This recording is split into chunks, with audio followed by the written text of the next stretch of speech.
नाज़रीन तव्हांखे मौसम के हवाले से ॿुधाईंदासूं त कंबर शहदादकोट ज़िले के मुख़्तलिफ़ इलाइक़नि में सियारे की पहिरीं बरसात पई आहे।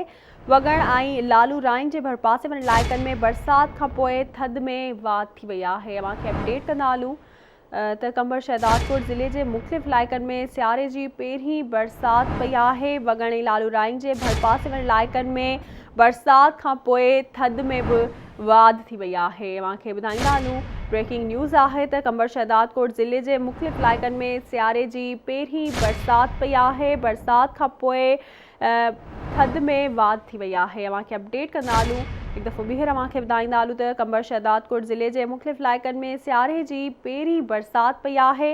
वगण ऐं लालू राइन के भरपासे वारनि इलाइक़नि में बरसात खां पोइ थधि में वाध थी वई आहे।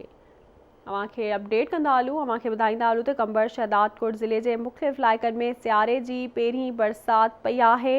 वगण ऐं लालू राइन के भरपासे वारनि इलाइक़नि में बरसात खां पोइ थधि में वाध थी वई आहे। तफ़सील मालूम कंदासीं वगड़ मां आवाज़ टीवी के रिपोर्टर कामरान तुनियो खां। जी कामरान, ॿुधाइजो त हिन वक़्त उते छा मौसम आहे, बरसात जारी आहे? जी बिल्कुल, वगण ऐं भरपासे जे इलाइक़नि में सियारे जी पहिरीं बरसात जो वसकारो जेको कुझु घड़ियूं अॻु शुरू थियो हुयो, हिन वक़्त ताईं बरसात जेको आहे सो हलंदड़ आहे। मुख़्तलिफ़ रोडनि रस्तनि ते हल्की गप थी वई आहे, जॾहिं त बरसात पवण बाद थधि में पिणु इज़ाफ़ो थी वियो आहे। जी ठीक है, वरी महिरबानी मुंहिंजी अपडेट करण लाइ। जी नाज़रीन, तव्हांखे ॿुधाईंदा हलूं त कंबर शहदादकोट ज़िले के मुख़्तलिफ़ इलाइक़नि में सियारे की पहिरीं बरसात पई आहे। बरसात पवण खां पोइ रोडनि रस्तनि ते गप थी वई आहे। वगण ऐं लालू राइन के भरपासे वारनि इलाइक़नि में बरसात खां पोइ थधि में भी वाध थी वई आहे।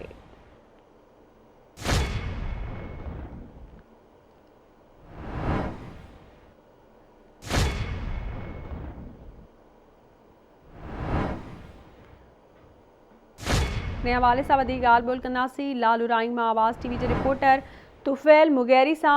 जी तुफ़ैल। जी तमाम अॼु सुबुह खां ही बरसात तेज़ थी वई आहे ॾाढी, माशाल्लाह। मौसम में वरी त जेकी आहे थधि में वठी बात थी वई आहे ऐं मौसम बाक़ाइदे माण्हू हाणे घरनि ते मज़बूत थी विया आहिनि। बरसाति हल्की फुल्की हले थी पई। जी वरी महिरबानी मुंहिंजी अपडेट करण लाइ।